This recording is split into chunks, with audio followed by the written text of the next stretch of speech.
and now we can now invite that kid to our prospect day. And over the years, I think this upcoming year, I think we have 25 guys on our team that played in one of our prospect days. So for us, that's a huge recruiting tool. You're listening to the First City Lacrosse Podcast, the second greatest lacrosse podcast on the planet. Buckle up, strap your helmet on, and let's go. Welcome back to First City Lacrosse. I am your host, once again, Coach Jon, and I am joined by a very special guest today, Coach Jason Lange from University of Montevallo. Coach, welcome to First City Lacrosse, the second greatest lacrosse podcast on the planet. Thanks, John. I really appreciate you having me on here. Well, it's a pleasure. And, I knew from the time I started this podcast that I wanted to get you on because my older son picked your school out of a bunch of different ones that we visited to, and the reason is because the academics are great, the lacrosse program is great, their coaching was spot on, and he still talks about it to this day. He didn't have the opportunity or through his own decisions that he was not able to keep his grades up to stay, but he still talks about it. He values it. And so I would love to be able to get in and pick your brain a little bit. But just so everybody knows, I'm going to highlight a few things because you're the type of guy that's not going to list a resume, but just so everybody knows you, 2024 Peach Belt Conference regular season co-champs. You were the 2024 Peach Belt Conference Coach of the Year, 2023 Co-Coach of the Year, 2022 Conference Tournament Champs, 2021 Conference Coach of the Year, and this resume just goes on and on and on. You've been around for a little bit, and you've done a really, really great job. So with that being said, tell us a little bit about you. Well, thank you. And the players won't win the game, so I'll say that. But I appreciate the kind words there. So I currently my name is Jason Lange. I currently serve as the men's lacrosse coach here at the University of Montevallo. We're 30 to 45 minutes from downtown Birmingham, depending on time of day and traffic. I've been here since the summer of 2016. So I started the program. It was actually July 13th, 2016 was my first day. We did not have a team that first year. Had a year to recruit. The first class got to campus the fall of 17, so August of 17. And then our first game was in February of 2018. I am a New England guy. I grew up in Connecticut, about 60 miles north of New York City. Played, every sport imaginable growing up: hockey, ice hockey, roller hockey, lacrosse, football, baseball. I think soccer at one point. And then as I got into high school, I kind of settled on football and lacrosse, and there's not too many 5'10", 180-pound offensive linemen playing in college. So I decided lacrosse was going to be the route I chose. I went to a small Division II school in North Carolina, Mars Hill. And then from there, I coached. I got into coaching right when I graduated. I worked at Mars Hill for 4 years. Then my first head coaching job was at Pfeiffer University, which is in central North Carolina, about an hour outside of Charlotte, an hour, east of Greensboro. Hour west of Greensboro. And then after 3 years there, I had the opportunity to come here and start the program here at Montevallo. And you've been there ever since. Been here ever since. Yep. 10th season now. Yep. So what are your plans for the season? What are you doing to approach, you've probably got some fall games lined up, right? Yeah. So we actually started this morning, had our first a conditioning assessment this morning, and we'll have practice, our first team practice later on this week. But yeah, I mean, our fall is very much focused on developing and making sure that we understand as a staff who we have, and obviously being a college coach, we have a good idea of that through recruiting and what we have returning. But it's I think it's always a little different when the freshmen get to campus, and it's a different animal. But yeah, we play at the middle of October, October 18th. We play in a great charity event. It's called Face Off for a Cause up at Berry College in Rome, Georgia. And their staff do a great job of putting that on. And we've played in that probably 7 years. 7 of the we're going into our 9th season, but 7 of the 9 years that I've been here. And it's a great event. We raise money for a charity that the coaches select. We haven't selected it yet for this year, but Ronald McDonald House was one that we did last year.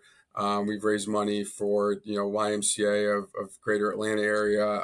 It's just a good way to help people that are less fortunate and play some good lacrosse and get our guys opportunities and experience against somebody in a different color jersey. Yeah, there's no substitute for reps like that. Absolutely. Okay, real quick, before we really dig into some of those things, let me ask a couple of questions that I ask all the guests. We call these the rapid fires or whatever. So do you have a favorite book, podcast, TV show, anything like that you're currently following or reading?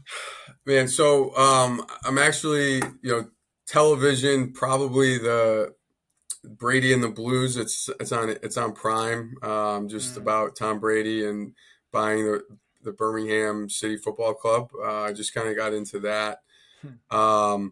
Book-wise, reading a book right now on the All Blacks, the New Zealand rugby conglomerate, I guess you would call it, and just kind of their culture. And it's a great book. Starts out talking about their struggles and how they kind of changed their whole everything, their culture, how they perform, how they train, how they hire staff. About 3/4 of the way through that right now. It's called Legacy.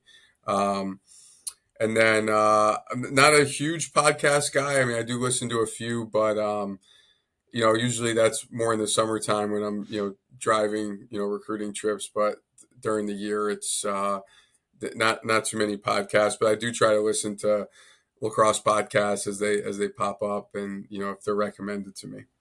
Yeah. Well, hopefully this one makes that list. It will, absolutely. And then last one is, what player or coach or role model do you try to model your coaching after, or you try to follow, or you just try to model your family life after even? Yeah, I mean, I think from a coaching standpoint, you kind of try to take tidbits from different people, and I've had a lot of really great mentors in my life that coached me when I was really young, and in college. I would say there are 2 guys like in the lacrosse world, Sean Woods and Richard Carrington, 2 guys that I lean on a lot. Sean gave me my first job out of college, and then Richard's a guy that coached me actually for a year, and then just a guy I lean on. He's very progressive thinking. Both guys are, and I'm able to kind of take a lot from them. Just not just coaching, but family, life balance, if there is such a thing, and yeah. So those 2 guys have had a huge impact, on my coaching career. And the third guy is Dave Klarman. He's retired from coaching, but he's a guy that really, I worked for him for 2 years, and he was towards the tail end of his career, and really allowed me opportunities to, kind of do more when I was a young coach, and it really provided me a lot of experience, which has helped me tremendously throughout the years. Well, speaking of that experience, you said you started playing a bunch of different sports from basically an early age. Let's go back in time and meet young Jason Lange a little bit. So, talk about your early days. Talk about some of the sports you play and how you ended up settling on lacrosse as you moved into high school and college. Yeah, yeah. So growing up, it was football, a lot of football. For my I think the time I was 8 years old, football, a little bit of wrestling when I was younger, um, and baseball. And then I was not very good at baseball for whatever reason. I couldn't hit. I was third base, catcher, first base, but man, I could not hit the ball. So I got to a point where I was just tired of like being batting ninth or, in little league, like everybody's got a bat. So I'm like getting one at bat a game and it got to a point where I just, I wanted to try something else. And, being a football guy, lacrosse, you could hit people in the spring. Then you can wear a helmet. So I tried that and, I fell in love with it, in eighth grade. That's when I first started playing organized lacrosse. I loved it. It was great. I think, kind of when I was in high school, when I was a junior and I was barely playing varsity football, I was playing special teams, but I wasn't really getting a ton of snaps. But I was playing lacrosse. I kind of realized then that, lacrosse still, probably was my way. If I wanted to be a college athlete, I needed to play lacrosse. So I still played football throughout my 4 years, of high school, and ended up, getting recruited to play lacrosse. So Awesome. And what position did you play in I was a lacrosse? defenseman. Okay. Yeah. Okay. I have a firm belief that, like your short stick D middies are your first line of defense of your first line of the last line of defense, basically. Yeah. Yeah. And were you close defense, short stick D middy? I played close, Mhm. a little bit of LSM in high Sure. school, but I was a close defenseman in Yeah. college. Yeah. I'm telling you, there's no substitute for a good defense. No, I agree. I Yeah. agree. All right. So you went on to college and then you decided at some point, hey, I want to be a coach. When did that decision occur, and what kind of decision making process did you go? What kind of things did you do to prepare for that? And how did those decisions sort of shape where you are now? Yeah. So, I mean, I think every young person probably has this like epiphany when, when they finally just like figure out what they want to do. But I was student teaching. So I was an education major and I was, phys ed. So I was doing my student teaching at a high school. And I hated it. It was terrible. I was also I was a student assistant, for the lacrosse program at Mars Hill that last fall, while I was finishing my student teaching. Um, and I could not wait to get back to campus for practice. Like it was like my favorite part of the day. So, I about to graduate and I called my parents and was like, listen, I know that I'm a teacher and this is what I went to school for but this is not what I want to do. And my mom is crying. She's like, what are we going to do? And she's freaking out. I'm like, it's all right. I have a plan. Like I want to try to coach college lacrosse. And the degree is going to help, get me there. But, the path is a little bit different. So my first job was, I was a graduate assistant at a D3 startup in Wisconsin, Concordia, Wisconsin. And I was there for like 3 weeks. And I got there in January and my alma mater, Mars Hill, they had an assistant job open and something fell through with, the guy that they had selected. And they were 2 weeks into their preseason. They didn't have a coach, an assistant coach. So Sean Woods, he called me and, asked me if I wanted to come back. And that was the first like tough conversation with my current boss there at Concordia. Like, hey, I'm going to go take this full-time job. I,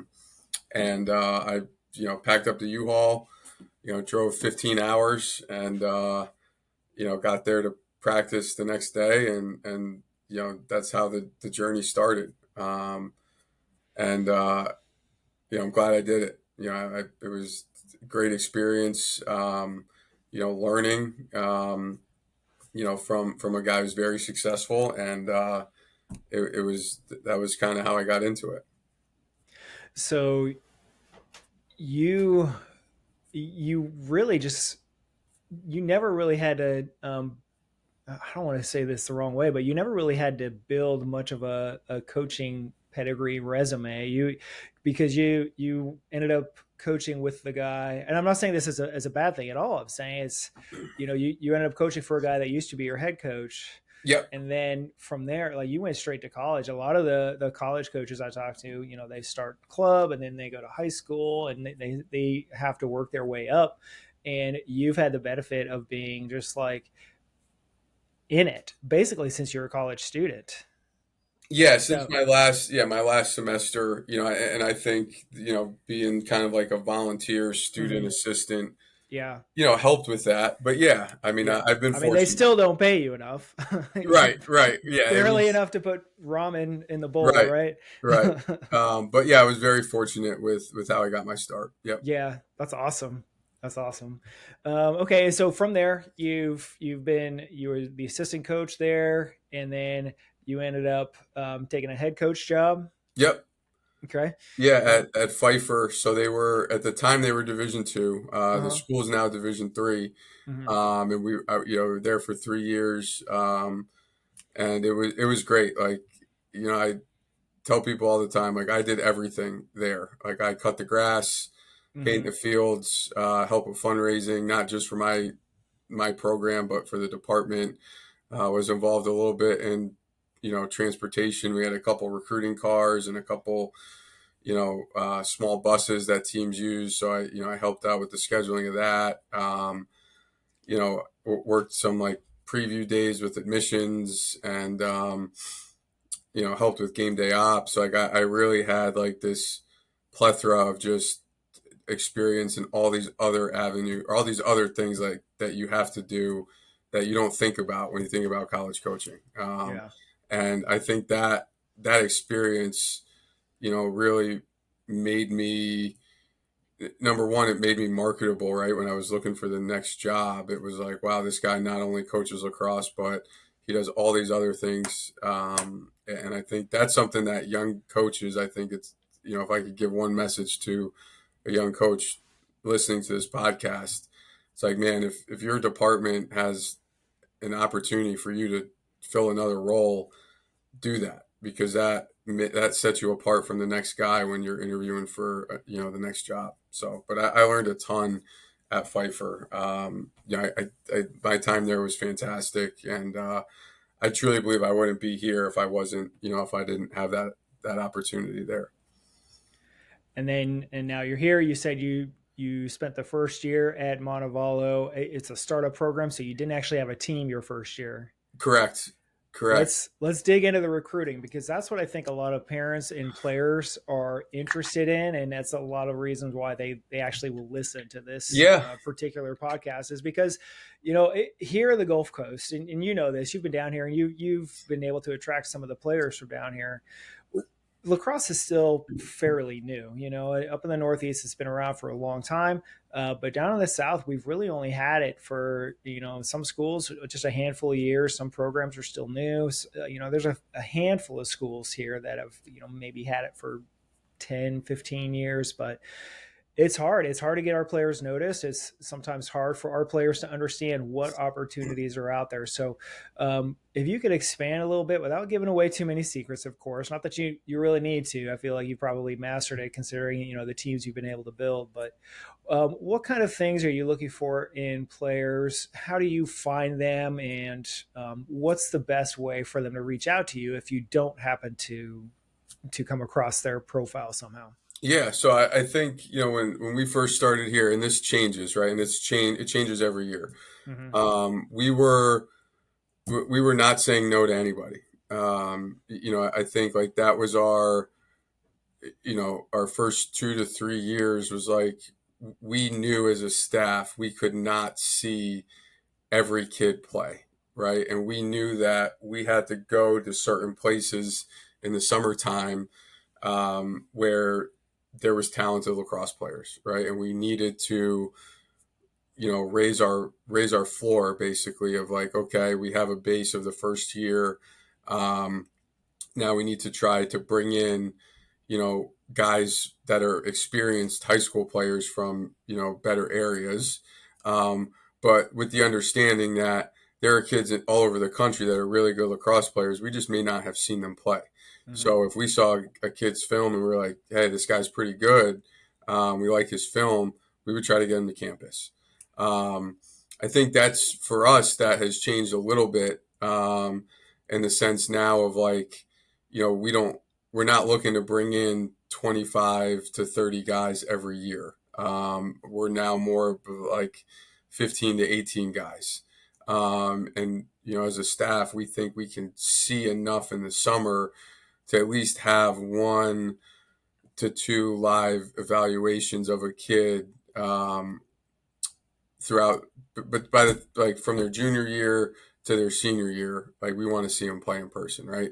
The thing that we started, and I think every college has a prospect day, but I think that was a huge kind of turning point for us, where like a kid may send us a film, from I don't know, like Oklahoma or Nebraska or just an area that you just like, man, we just can't get out there in the summertime to recruit, and now we can now invite that kid to our prospect day. And over the years, I think this upcoming year, I think we have 25 guys on our team that played in one of our prospect days. So for us, like that's a huge recruiting tool. And we didn't start doing those until like our third year, I think, is when we had our first one, and that that has helped us a ton in getting guys that, like, I mean, we haven't seen play, and they're just like, man, this kid's really good. Like we need to recruit him. So I would say, like, for kids from from the Panhandle or kids like that are not, it's tough for them to get to Maryland or to the Mid-Atlantic in the summertime. I would pick out your schools and email coaches and, have a highlight tape and be open to, going to these prospect days of these schools that you're interested in, because there's no better way to get in front of a coach and number one, learn about their school, but number two, play in front of them, for an extended period of time when you can actually take instruction from them. And you can figure out, number one, do you like the school? But number two, do you like the coaches? So I know that's been a huge piece for us when it has come to kind of building the roster and then continuing to improve the roster.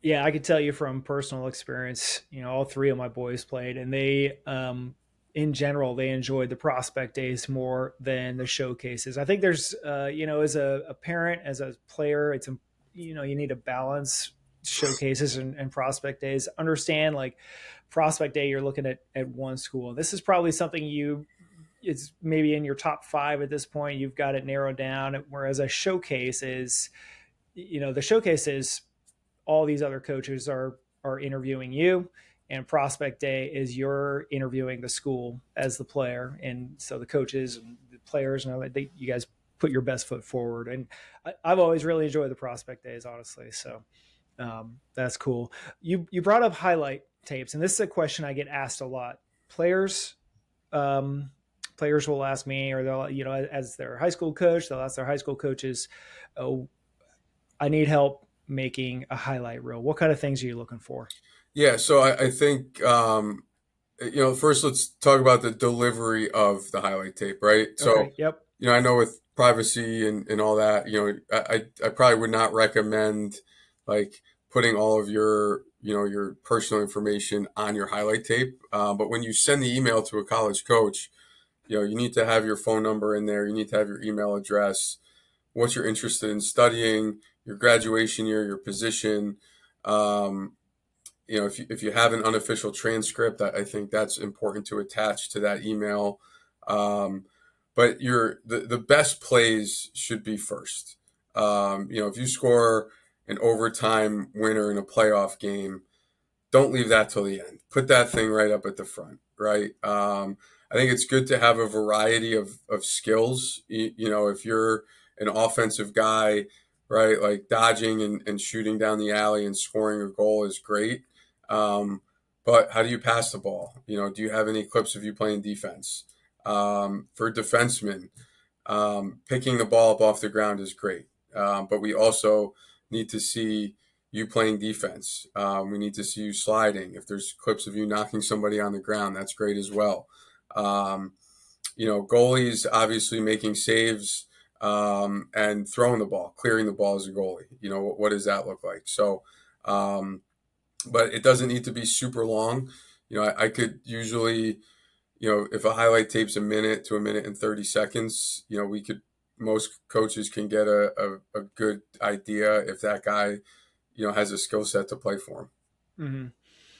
I've had coaches tell me they want to see the 10 seconds before and the 10 seconds after the actual highlight, because they want to know first what led up to that highlight, like what led up to that great play. Like, were you just happen to be in the right place at the right time, or was this play designed for you specifically as a player to make it happen, and then you executed when the pressure was on? And then they want to see the 10 seconds after. How did you respond? How did your teammates surround you? Or are you a good teammate? Are you giving credit to the guy who passed you the ball? Or are you raising your hands in the air? Are you taunting the other team? Are you saying, hey, everybody look at me? Like they want to see what kind of a team player you're going to be. So I would agree with that. I think that's a great point.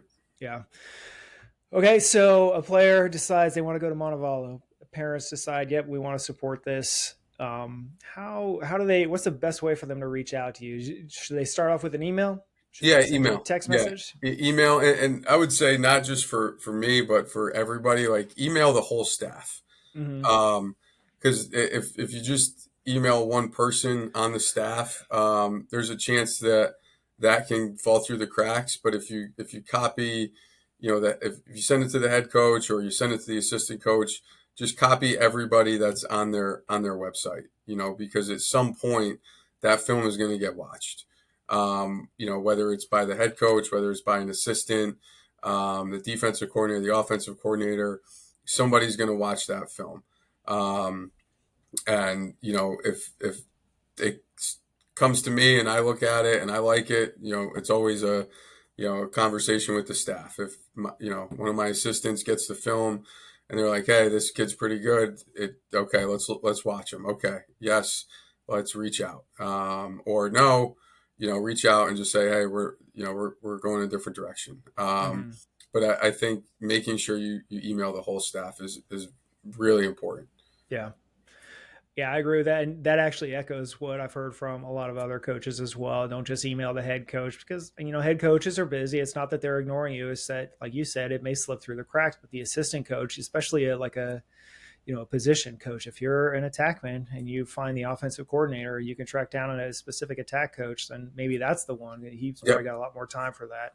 And I also like what you said. And this is really important, that, show yourself in that highlight reel doing more than just your job, right? If you're an attackman, do more than just showing goals, showing step downs, things like that. Showing, you need to show playing defense. You need to show what you're like on the ride. You need to show passing, because maybe, for example, you might have an attack line that's 9 players deep right now. You're not looking for another attackman. You've got guys that can finish. You've got guys that can feed. You've got dodgers, but maybe you need somebody at the midfield position. Maybe, you're losing 4 midfielders next year and you've got some gaps to fill. And, that midfield position requires defense from time to time. So I think that was a great point that you made. I'm really glad you mentioned that.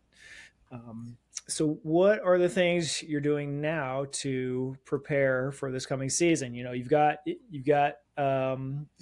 coming off a good season. Your recruiting is pretty much done for the season, right?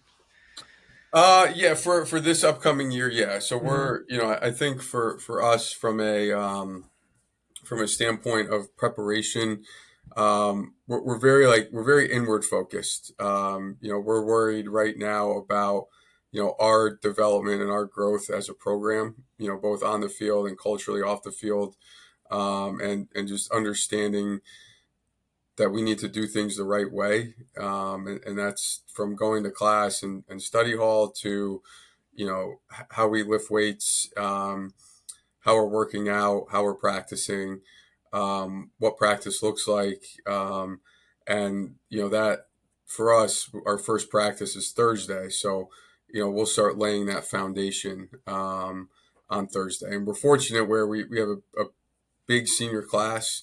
Mm-hmm. And so I think the transition from last year to this year in terms of what practice looks like and how we practice and how we work out. Um, I think I don't think that's going to be as much of a challenge as it has been in years past because we have such a big and influential senior class. Um, but it's very inward focused. We're worried about ourselves. We're trying to get better every day. We have a plan as a staff on how we're going to attack the fall. At least the first 3 weeks of the fall right now, and then after the first 3 weeks, we'll meet and we'll assess. Okay, what are we doing well right now? What do we need to move on to? What do we need to keep in the practice plan to keep getting better at? And then we kind of go from there.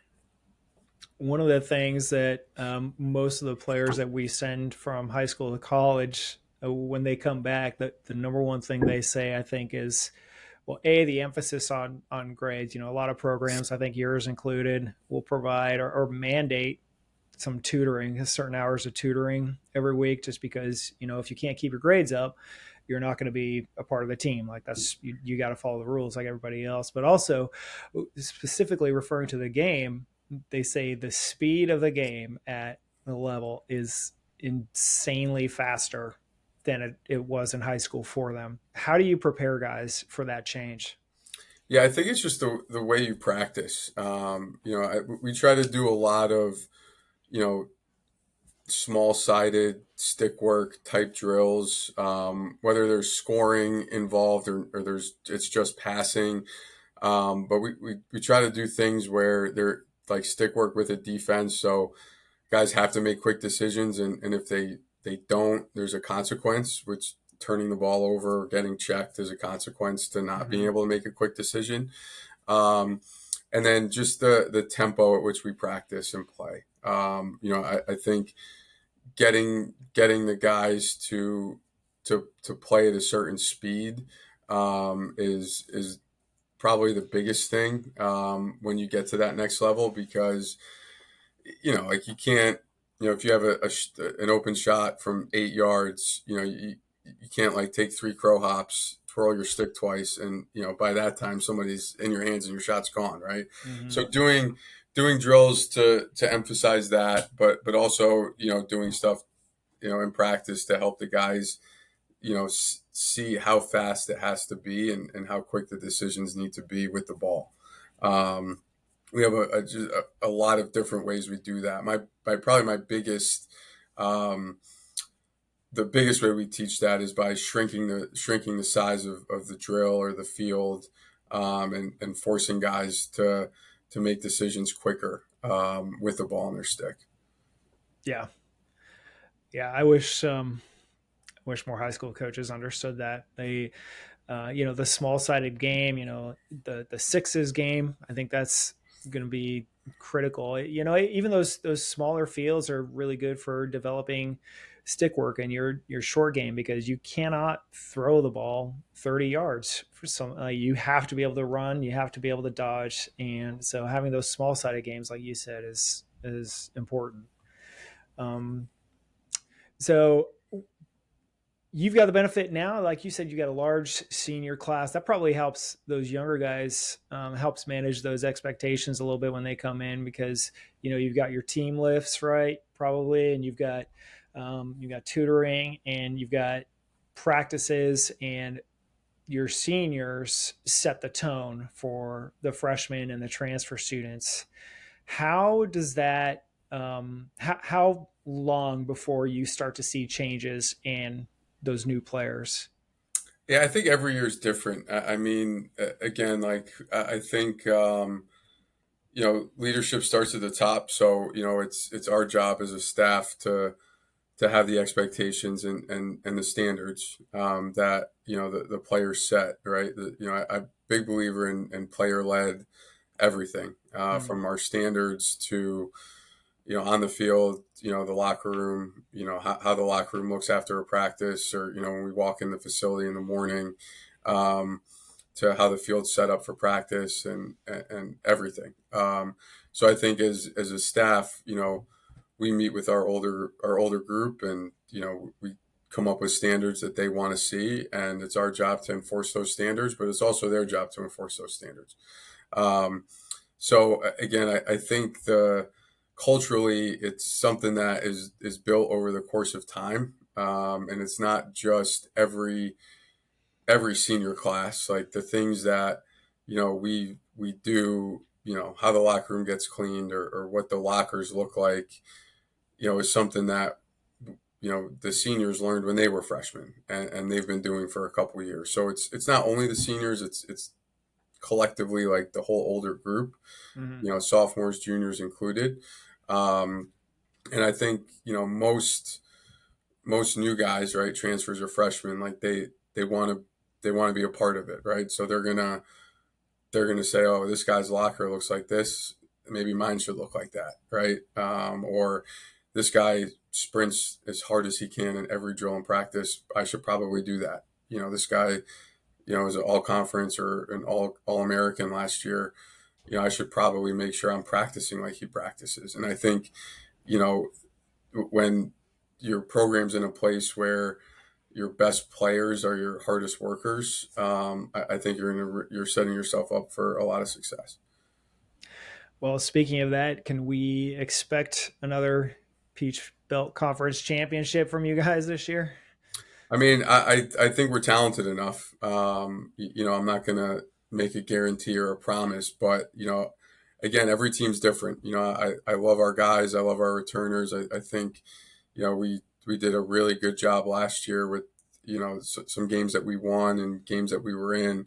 But we still have a long way to go in terms of, attention to detail, and just making sure that we're learning from last year's mistakes in those close games, and understanding that a missed ground ball here or an untimely turnover there are going to cost you, and I think we were put in those tough spots last year. I think we had two overtime losses and then another loss by a goal, where one small detail throughout the 60 minutes could have flipped that our way, but it didn't. So, I think if we as a team can focus more on the smaller details, I definitely think we'll be in the mix at the end of the year. Yeah, that's such a common theme too. I mean, it's not often like the flashy things that get it done, although those are cool and fun to watch and fun to be a part of. It's getting the basics right when everything else is going wrong. It's just, if you can execute the basics when things are tough, when things are challenging, when the weather's bad, when the other team is bigger and stronger and faster, if you can still execute the basics, then I think you're going to be in a good spot. All right, as we wrap up here, just a couple of more questions I was thinking of. Is there anything going back to your coaching career, especially like the last 9, 10 years, anything that you kind of wish you did more of as a coach, or that you did less of maybe? Yeah, I mean, I think for me, it's like it's more off the field stuff. When I was my first head coaching job, I think I was like 24, 25 years old. And I was so hyper focused on winning, and just making sure that the best guys were like available on game day. And I think back then, we won some games at Pfeiffer, but I didn't put enough stock into the standards of the program and the standard at which I wanted the guys to be held to. So, looking back, like definitely found, myself making up, different consequences or punishments for guys that would break rules, because we needed them on Saturday, and I think, at the end of the day, we never got to the NCAA tournament when I was at Pfeiffer. We never won a conference championship. We always came up a little bit short. And, kind of reflecting back on that, I think if I did a better job of holding those guys to a standard that they set, we might have had a little bit of a different result, right? So that's something that, I'm very honest with my team. And it's a story I tell every year of, we're not, we're not going to sacrifice our standards to get somebody on the field on game day if they're not upholding what we all agreed to at the beginning of the year. So it's like treating everybody the same and holding everybody to the same standard. I think is something that I wish I would have done more of earlier in my career. So yeah. And then as far as those goals, you mentioned you would like to have held them to the standard that they set. Is that something you guys still kind of practice now? Yeah. You let the players come up with the standards that they want to follow? Yeah. Yeah. I mean, so like, for example, this came up like 2 or 3 years ago that the guys wanted a 10-minute early rule. So if we are lifting weights at 7 a.m., like everybody is there ready to go at 6:50. And if you're not there at 6:50, you go home. If you show up late, you're gone. And that was something that like the leadership at the time brought up, and I thought it was a good idea. And the team had a say in it, and they all agreed. So that's a standard that we held them to, and that's something that's stuck around for 3 years since we started that. Like this morning, we had our first run at 6:30, and everybody was there by 6:15, ready to go. So we started a little early, and guys we got out early. So and it's not like we don't do it so we could start early. We do it because that's a standard. Another one last year, the leadership. They wanted shirts tucked in the weight room into your shorts and no hats. So that's something we did, and it looks great. When you're in there and it looks professional. It looks, guys are locked in. It's like, and I think it just adds a little bit of, the small details. It adds. It's just a way to add to it and get guys to think about little things. When it's like, what's the big deal, coach? My shirt's not tucked in. It's like, no, man, this is our standard. Tuck your shirt in, lock in, and we're gonna go. And I think those little things are things that we've worked on over the last couple of years, and I'm sure that we'll have a few more that come up throughout the course of the year. And we meet with our leadership and we get feedback from the team, and if we're all on the same page, then it's my job, as the leader of the program, to enforce the standards. Absolutely. If I can't, if you can't uphold the standards of the little things, how can I expect you to handle the big things? I mean, it's so basic, but it's so relevant. Yeah. And we say around here, like the little things become the big things, right? Like throughout the course of a game, if you pick up one ground ball here and you get a tough ground ball there, well, all of a sudden maybe you have 6 or 8 extra possessions in a game. That's a big deal. If you get a run out, right, guy takes a shot, and as a defenseman you beat your guy to the end line and you steal a possession, that's another stop on defense. That's 80 less seconds to, that team has the ball, and that, that helps us. So I think, when we talk about little things, we tell the guys they always equal bigger things down the road. And usually when you find yourself on the losing end of a game, it's 2 or 3 mistakes that snowball into 7 or 8, and that's the game. And when you win a close one, it's, hey, we got 6 really tough 50-50 ground balls. We stole 3 possessions because we ran the ball out. And, we were able to, pick up a tough ground ball in the crease and throw it in the net. That's the difference. So. Yeah, great insight. Great insight, Coach. I really appreciate this. This has been educational for me, of course, and hopefully the people listening have gotten a lot out of it. If a player or a parent or somebody wants to reach out to you, how do they find you? Yeah, email. To contact you. Yeah, email is the best way. It's on our website, montevallofalcons.com. Mm-hmm. And just click on our staff, and you can find my email on the website. I think my phone number is probably up there too. Mm-hmm. But yeah, call or email is the best way. Okay. Awesome. And if it's all right with you, I'll drop some of those links in the show notes when this is done. And absolutely. Then, are you guys on Instagram, Facebook, YouTube, any of those? Instagram. I'm going to look it up here. One of your assistant coaches probably knows. It's a joint effort. But Montevallo _MLAX is our Instagram.